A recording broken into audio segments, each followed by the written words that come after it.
object may be orbiting the Earth. Clyde Tombaugh, the discoverer of the planet Pluto, and Dr. Lincoln La Paz, an astronomer from the University of New Mexico and a pioneer in the study of meteors, were assigned to search for the orbiting bodies. 2 months later, Major Donald Keyhoe, the head of the biggest UFO research organization at the time called the National Investigations Committee on Aerial Phenomena, announced in an interview that 1 or 2 artificial satellites in an unfamiliar retrograde orbit had been detected by Air Force radar at White Sands. The St. Louis Post-Dispatch and the San Francisco Examiner released stories about the detection. The reports contained a notice from Canadian government scientists asking any skywatchers to be especially alert and called for them to report any unidentified aerial objects that they had seen over the previous 2 weeks. Aviation Week broke the same story in August 1954. They confirmed Keyhoe's claim that there were 2 large objects orbiting the Earth, one at 400 miles and one at 600 miles above the Earth. They claimed that the objects were natural space rocks or asteroids, but scientists soon rejected the notion that Earth could capture natural objects that would take a retrograde orbit around the planet. In January 1960, the Dark Fence satellite surveillance system detected another anomalous object which this time was in polar orbit. The commanding officer of Dark Fence raced to the Pentagon and reported the menacing stranger to the Chief of Naval Operations, and within minutes the news was communicated to President Eisenhower and marked as top secret. 3 weeks after its discovery, it was made public and featured on the front page of many newspapers. The article stated that 2 months before this, Discoverer 8 had been fired into space and was still in orbit. But Navy trackers who keep a watch on all space objects said they knew the exact whereabouts of the Discoverer rocket casings, and that this object was definitely not one of them. At first it was thought that the object had been put there by the Russians. There was also some speculation that it was a stray British rocket from the Black Knight project. At the time, putting an object into a polar orbit and keeping it there was a feat that neither the British nor the Russians had been able to accomplish. But the object was soon dubbed the Black Knight, after the aforementioned British rocket. It took 1 whole month until Time magazine released an article offering the official explanation. And even though the Navy had previously stated that they knew the exact whereabouts of the Discoverer satellites and that the only one still orbiting was Discoverer 8, it contradictorily stated the evidence from both Air Force and Navy pointed to Discoverer 5, which was fired from Vandenberg Air Force Base in California in August 1959. In March 1960, a mysterious satellite was investigated by the CIA. The object was observed on March 6th by the crew of a Swedish Airlines plane. The captain's report stated that judging from all the circumstances, it was an unidentified satellite. It was very bright and moving in a northwesterly direction just after 8 p.m. He said without a doubt it was some form of satellite. The same object was also observed from the Stockholm Observatory. An employee said that it seemed to be a satellite and that he was certain it wasn't a meteor. Both sightings were reported in the Swedish newspaper Today's News. The CIA report also talks of a so-called phantom satellite known as 1960 Alpha, which was also observed over Stockholm in Sweden on the same day. It was said to make a 90-degree turn before disappearing below the horizon. Another skywatcher was waiting to observe the phantom satellite at exactly the same time when he saw 2 objects which looked and moved like satellites make a 180-degree turn. In September 1960, reports of strange retrograde satellites were increasing and were causing quite a stir in the physics and astronomy community. Amateur astronomers from coast to coast and from Michigan to Missouri had reported seeing the objects. One object was said to appear at around the same time as the Echo 1 satellite, which was launched on August 12, 1960. Grumman Aircraft Corporation decided to set up a tracking station to capture a photograph of this mystery object. And on August 25, 1960, they were successful. This is the actual photograph taken by Grumman, and it's still the only confirmed photo of one of the mystery satellites available to the public. Grumman also confirmed that the object appeared around the same time as the Echo 1 satellite. They said that the color of the object varied from carrot to straw, and that the object was in a retrograde orbit traveling in an easterly to westerly direction. A few days before, on August 17th, this picture was taken in Bloomfield, Connecticut. It shows the Echo 1 satellite with an unknown object passing it on a strange orbit. In 1966, J. Allen Hynek from the Air Force's Project Blue Book wrote a long letter to Science magazine in which admitted the existence of unexplained UFO photos and radar tracking, and called for an end to the ridicule of reliable witnesses.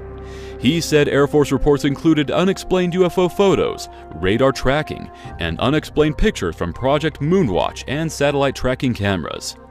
He also wrote about the existence of a photograph of a retrograde satellite taken 2 years before the Grumman photo. He said that the unidentified object's speed, as calculated at Chicago's Adler Planetarium, was 3 times that of any Earth-launched satellite. Unfortunately, Project Blue Book was shut down just 4 years after this, leaving the Air Force's study on the object incomplete. But one case of a retrograde satellite does remain in the Blue Book archives. The report states that an object was spotted in June 1963. The object was in orbit and traveling 1.5 times the speed of a regular satellite. So indeed, multiple satellites were found orbiting the Earth, and the question arose as to whether they were artificial or natural. John P. Bagby, who worked in the research division of the Hughes Aircraft Company, wrote some articles concerning these odd satellites. In 1966, he wrote an article for the Nature Journal, stating that during the mid-50s he analyzed evidence of 2 swarms of such objects in retrograde orbits. He said that the brilliance of the objects to the naked eye caused most persons contacted to doubt that they were natural. He goes on to say that one of the objects had disappeared, and he thinks that it may have been a natural space rock which had decayed in the Earth's atmosphere during January 1966. So did it decay in Earth's atmosphere? Not according to Bagby's follow-up article, in which he states that he was able to optically observe the object in January 1967. He said that scientists had observed some strange radio anomalies, but they could not trace the origin. Bagby later analyzed the data, and was able to correlate it with the orbit of the retrograde satellite. He also suggests that the objects have changed orbit.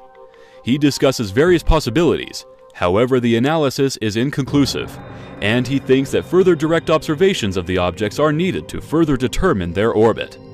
In 1981, Bagby clarifies that at least one retrograde satellite is still in orbit, and notes that a retrograde satellite had been spotted in orbit as early as 1880, when a group of retrograde bodies were seen orbiting over Germany. This was reported in the Nature Journal at the time. Despite all these observations, scientists remained adamant that the Earth would not be able to capture a natural satellite that would take a retrograde orbit around the planet. So after all of these observations, the question is still not settled. Could it be that these mysterious satellites are actually artificial, but scientists do not want to risk their reputation and say that there are 1 or more UFOs orbiting the planet? If you want to get an article published in a journal like Nature, you cannot say that Earth is being orbited by UFOs. To the readers of Nature and the general public, a natural satellite sounds more probable, and yet science does not accept the latter as fact. So what is going on? And is there any evidence of a cover-up? In 1961, computer scientist Jacques Vallée and his team were working at the Paris Observatory tracking satellites. They started tracking unusual objects that were not man-made satellites. The objects were quite elusive, but the team decided that they would pay close attention to the objects, even though they were not on the schedule of normal satellites. One night they were able to get 11 data points for one of the objects. They found that it was in a retrograde orbit, and noted that it was very bright and prominent. That same night, the person in charge of the project confiscated the tape, and the next morning he erased it through fear of ridicule. These events contributed to Vallée's long-standing interest in the UFO phenomenon. In an interview, Vallée stated that other observatories had made exactly the same observation, and that there was a lot of data that was never published.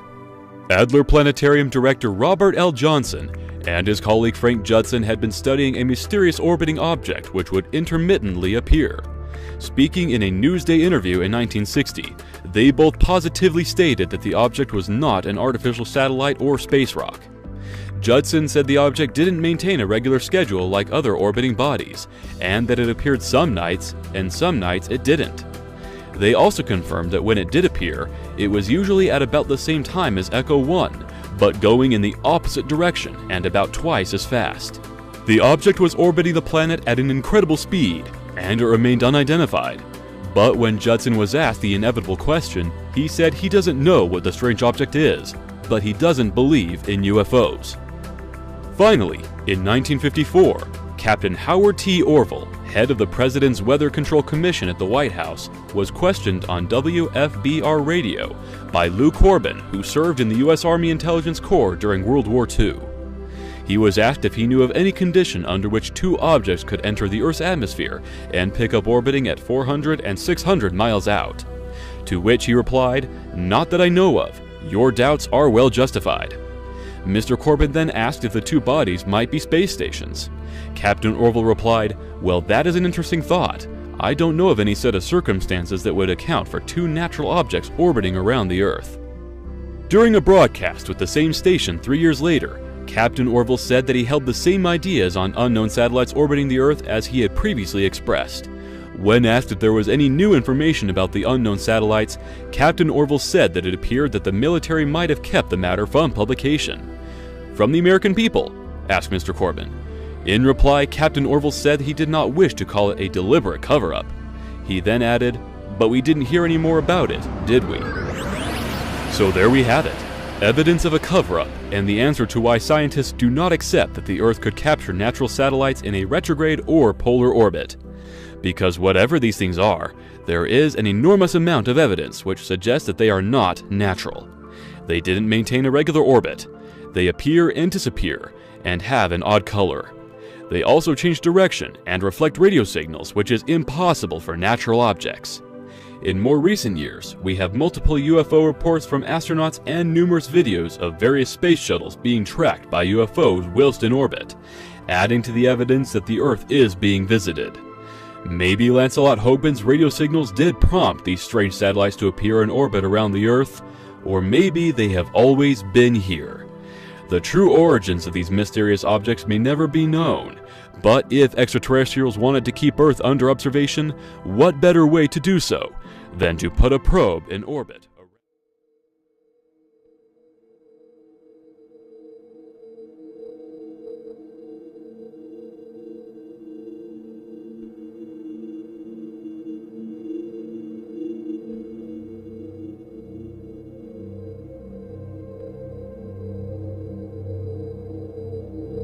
For we are opposed around the world by a monolithic, and ruthless conspiracy.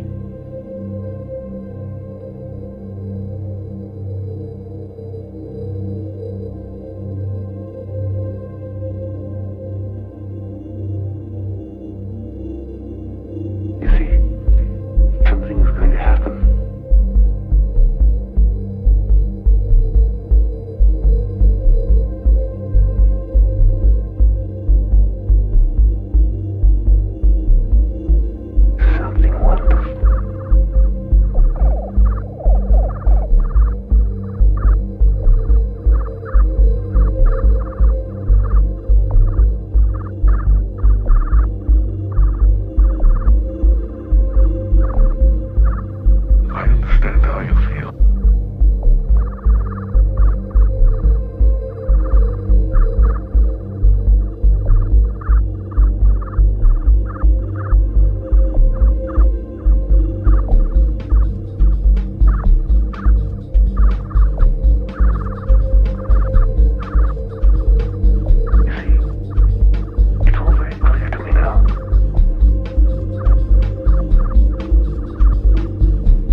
Let me put it this way, Mr. Raymer.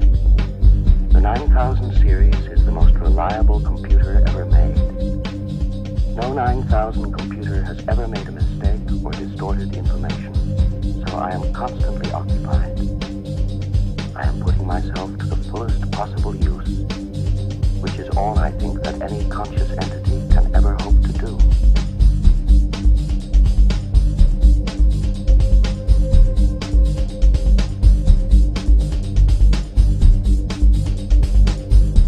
My God, it's full of stars.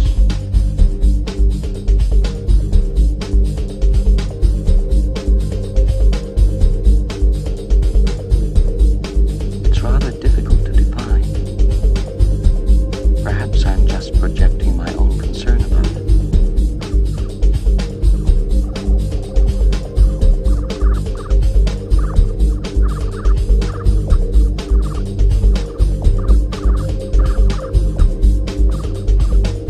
Sorry about this.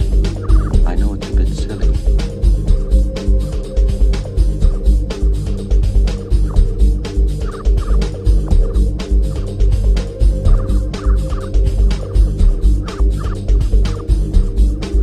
Just a moment. Just a moment. Now, I couldn't make out just what was going on at this point. And then I realized that I could use the Cassini division as a measuring stick. And I found out that the amount of the ring, the width of the ring that I could see, it should have been about 4 times the width of the Cassini division. I was only getting around 2. So the ring was also not complete radially. Then, recognizing that, I noticed at the foot of the ring there was a cylindrical object, and from this object there were emissions, and it was these emissions that were making the ring. All the emissions you saw were constrained to the length of this object. It's puzzling. And that meant that that's how the rings were made. So I think that answers your question of what it meant. But are you saying that these rings were manufactured not naturally? It should then be a simple matter to track down the cause. There are these objects that are so high powered, they have emissions that come out of them. You might say it's analogous to a contrail of a jet engine of an airplane. Okay. But what we got here is a long object, and so he just lays a broad swath as a contrail, which you see as the ring. There have been several people, Norman, who have talked about the possibility of some kind of massive size craft around Saturn. And sometimes you listen to it tongue-in-cheek, other times you sit back and go, that's not a bad little story.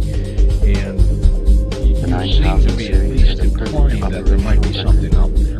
Well, yeah, not only am I implying it, but now if one would click on my name and go to the Ring Makers of Saturn website, the first thing that will pop up there is the front jacket cover. There's this big right dot there, yeah. This red dot. Okay, now that is part of an emission, and you can barely see the object. In this case, it's vertical way the pictures is presented there. The brown area on the right is the B ring. Now, the big orange spot is larger than our moon. Mm-hmm. Okay. And now that's part of an emission. And that means there's just a whale of a lot of energy associated with these vehicles, and so that they can get around. How many vehicles do you think are out there? Well, there's certainly more than 2. I've found the number of them embedded in the ring.